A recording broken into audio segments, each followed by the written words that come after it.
Bonjour à tous et merci d'être fidèles à notre magazine consacré au Moyen-Orient. Dans cette édition, nous irons en Syrie, dans la ville de Tartous, une ville proche du régime épargnée par la guerre. Nous découvrirons également le portrait de 2 Français partis combattre en Syrie auprès de groupes islamistes. Enfin, nous irons en Égypte. Notre correspondante a suivi un père de famille égyptien en ce mois de Ramadan. Depuis 2 ans et demi, les images qui nous parviennent de Syrie sont celles de destruction et de guerre. Pourtant, il y a bien des villes épargnées. Ce sont souvent celles proches du régime. C'est le cas de Tartous, station balnéaire à majorité alaouite, la communauté du clan Assad. Tartous ne porte pas les stigmates de la guerre, mais celle-ci est pourtant bien présente. Nos confrères de France 3 s'y sont rendus. Reportage de Nora Boubetra et Marc Savinos. Nous quittons Damas, direction le nord. La route est tenue par l'armée. Mais sur certains tronçons, il faut aller très vite pour éviter les tireurs embusqués de cette rébellion aux multiples visages. Les villes défilent, des noms familiers, synonymes de guerre. À 3 heures de la capitale, voici Tartous, cité balnéaire épargnée par le conflit. L'insouciance, loin des combats. Un havre de paix où viennent respirer les réfugiés, comme ces familles venues d'Alep. La guerre, c'est à la télévision qu'ils la voient. Arrivés il y a 9 mois, les Lachami ont quitté les destructions, les pillages et les bombardements. Ici à Tartous, on respire. Là-bas, on ne dormait pas.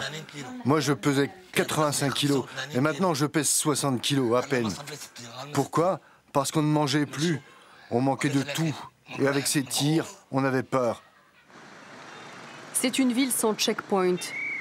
Mais elle est bien gardée par les fidèles du pouvoir qui ont un œil sur tout.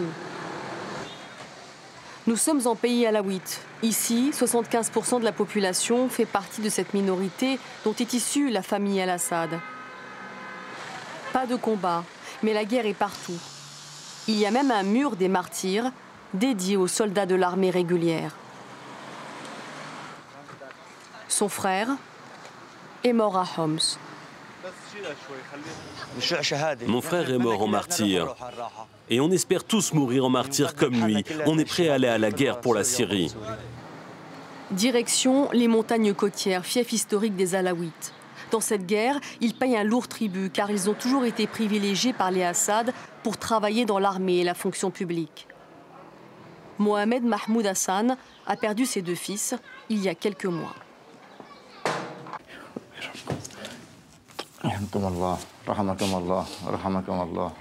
Tout comme leurs dirigeants, leurs saints sont alaouites. Leur religion d'origine chiite est un peu particulière. Ils croient par exemple à la réincarnation et tolèrent l'alcool. Opprimés dans le passé, avec les Assad au pouvoir, ils ont pu cohabiter avec les autres confessions et ils n'imaginent pas d'autre avenir. Le peuple syrien a toujours vécu dans la paix. Depuis notre naissance, on n'a jamais dit « celui-ci est sunnite » ou « celui-ci est alaouite ». Il n'y a jamais eu de différence entre nous. Nous avons tous le même sang, nous sommes tous syriens, frères d'une même patrie, et on a toujours vécu ensemble. Officiellement, toutes les communautés vivent en harmonie comme avant, mais en réalité, des tensions confessionnelles apparaissent entre la majorité sunnite et les minorités.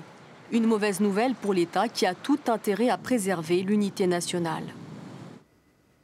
On a beaucoup parlé des combattants étrangers en Syrie. On ne connaît pas leur nombre, mais certains parlent de 5000 combattants. Souvent des jeunes qui rejoignent les groupes islamistes les plus radicaux. Parmi ces jeunes qui quittent tout pour faire le djihad, des Français. Ils seraient 40 actuellement en Syrie, selon Manuel Valls, le ministre de l'Intérieur qui a participé avec ses homologues européens à une réunion à ce sujet. Et dans ce reportage, vous allez découvrir le portrait de 2 d'entre eux, des frères qui ont rejoint les rangs de groupes de combattants. Une carte postale envoyée par ses 2 petits-fils, la dernière depuis leur départ de chez elle en mars dernier. Mamie, de tendre pensée que quel beau pays, il y a là beaucoup de belles choses à découvrir. Pour elle, ils étaient en voyage en Thaïlande. En fait, c'était en Syrie, comme combattants de la guerre sainte. Sur cette vidéo postée le 12 juillet sur Internet, seul l'aîné Nicolas s'exprime. Je suis votre frère à Allah, Abou Abdelrahman. Je suis français, de père français et de mère française. Le but de cette vidéo, c'est de vous inviter, les frères, à voir la réalité des choses et à vous inciter à quitter la France, Inch'Allah, à faire la hijra et à venir nous rejoindre ici en Syrie. Ils ont 30 et 23 ans, des demi-frères originaires de Toulouse que rien en apparence ne destinait à un tel parcours. Après une adolescence difficile, Nicolas dit avoir trouvé sa voie en se convertissant à l'islam. Il m'a dit, la nuit, je ne dormais pas, alors je regardais, je passais toutes les religions, et c'est dans celle-là qu'il s'est reconnu. Il y a 3 ans, Jean-Daniel, son demi-frère, vient à son tour s'installer chez leur grand-mère. Ensemble, ils fréquentent assidûment les salles de prière. C'est à ce moment qu'ils se radicalisent sous le regard impuissant de leur famille. En mars dernier, ils partent définitivement. C'est quelqu'un qui est venu les chercher en voiture, mais je ne sais pas qui, parce qu'ils sont restés dehors. Jean-Daniel m'a dit, mamie, ne pleure pas, on va revenir. Dans la vidéo postée sur Internet, ils font une demande au chef de l'État français. Ô François Hollande, convertis-toi à l'islam. Sauve ton âme du feu de l'enfer. Et désavoue-toi de tes alliés juifs et américains. Retire les troupes du Mali. Arrête de combattre les musulmans. Arrête de combattre l'islam. Nous avons contacté leur père, un chef d'entreprise installé en Guyane. Ce dernier est en contact avec ses fils. Une fois par semaine environ, il l'appelle d'Alep ou de Homs. Chaque fois qu'ils nous appellent, ils essaient de nous convaincre, de les rejoindre. Cette dérive peut aller jusqu'à l'acte terroriste ? Aujourd'hui, avec ce que je vois, il faut être lucide. Malheureusement, oui, je ne voudrais pas être le parent de monstre, mais aujourd'hui, je ne peux pas vous dire non. Ce père désespère de revoir un jour ses fils, car ces derniers le lui ont dit à plusieurs reprises. Ils veulent mourir là-bas, en martyrs. L'Union européenne a décidé d'inscrire la branche armée du Hezbollah sur sa liste d'organisations terroristes. Le mouvement chiite libanais a qualifié cette initiative d'agressive et d'injuste. Le Hezbollah a accusé la Grande-Bretagne d'être à la tête de la campagne contre le mouvement libanais, de plus en plus impliqué dans le conflit syrien aux côtés du régime de Bachar al-Assad. 3 ans que les discussions entre Palestiniens et Israéliens sont en point mort, pourtant elles devraient prochainement reprendre. C'est ce qu'avait annoncé le chef de la diplomatie américaine John Kerry au terme de sa visite dans la région. Au lendemain de cette déclaration, l'État hébreu faisait un premier pas en annonçant la libération de prisonniers palestiniens. Laure Manin. Les négociations de paix entre Israéliens et Palestiniens n'ont pas commencé, qu'elles sont déjà célébrées comme un exploit. C'est la première fois depuis des années que les négociateurs des deux côtés ont publiquement accepté de se rencontrer à ce niveau. Ils ont décidé que cela valait le coup, malgré les difficultés. Ni Benyamin Netanyahou, ni Mahmoud Abbas ne veut être celui qui empêchera des négociations de paix. Pour le chef du gouvernement palestinien en Cisjordanie, elle représente même une opportunité politique. Mahmoud Abbas est en difficulté, alors ces pourparlers sont une occasion en or de redorer son blason. Mais des facteurs extérieurs ont aussi forcé la main des deux hommes, comme la décision de l'Union européenne de ne pas financer les entités israéliennes agissant en dehors des frontières de 1967. La mesure coïncide avec les tensions en Égypte et la persistance du conflit en Syrie. Ces deux crises risquent de déstabiliser la région et menacent l'État hébreu, qui a bien besoin du soutien de son allié américain. Les négociations ne seront pas faciles, mais nous les engageons avec honnêteté, sincérité et l'espoir que ce processus sera mené de manière responsable, d'une manière sérieuse et au moins, au début, de manière discrète. Les deux dirigeants ont chacun donné des signes de bonne volonté.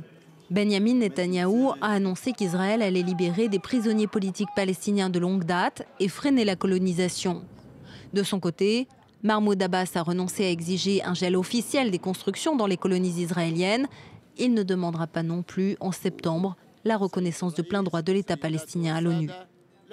Malgré tout, les obstacles restent nombreux. La première réunion a même déjà été repoussée. Benyamin Netanyahou dirige une vaste coalition dont de nombreux éléments ne veulent pas d'un État palestinien indépendant, alors que le Hamas, au pouvoir à Gaza, conteste la légitimité de Mahmoud Abbas à négocier au nom de tous les Palestiniens. Ces dernières années, le mois de Ramadan en Égypte est moins festif que les années précédentes. Les tensions politiques et la crise économique en sont la cause. Notre correspondante Sonia Dridi l'a constaté en suivant un père de famille égyptien qui fait part de son inquiétude et de ses attentes. La fin de journée approche et Amada se prépare pour rompre le jeûne en ce premier vendredi du Ramadan. Nous nous rencontrons avec la famille, les amis, nous donnons de la nourriture aux plus pauvres. Avant de rentrer, Amada va faire le plein. Il y a peu, la pénurie de carburant entraînait de longues files d'attente, voire la fermeture des stations essence. Cela a contribué à nourrir la colère des Égyptiens contre le président déchu, Mohamed Morsi. Il y avait une mauvaise gestion du président Morsi et de son gouvernement. Ils ne savaient pas comment résoudre la crise. Ils ne savaient pas quoi faire. Ils n'avaient pas assez d'argent. Depuis l'éviction du président islamiste, les queues à la pompe ont pratiquement disparu. Certains pensent que la pénurie a été provoquée ou aggravée par l'armée pour pousser les Égyptiens à se rebeller contre les frères musulmans. L'inflation des denrées alimentaires de base a également alimenté la colère de la rue. La farine, le prix de la farine a doublé, le prix du riz a doublé, des pâtes, du thon, le fromage, le lait, tous ces produits ont augmenté de 15 à 30%. Amada vit dans un quartier de classe moyenne dans la banlieue du Caire. Il est père de 4 enfants et sa femme est enceinte du 5e. Elle soutenait au départ les frères musulmans, mais elle a été déçue depuis leur accession au pouvoir. Je pensais que les frères musulmans appliqueraient la loi islamique, qu'il y aurait davantage de stabilité, que le pays irait mieux qu'avant, que les conditions politiques et économiques s'amélioreraient. Mais finalement, ça a été tout le contraire. Amada espère qu'il aura désormais moins de mal à nourrir sa famille. Sa vie a été perturbée par plus de 2 ans d'agitation politique et sociale. Il compte sur le gouvernement de transition pour redresser le pays. Voilà, c'est la fin d'une semaine au Moyen-Orient. L'info continue sur France 24.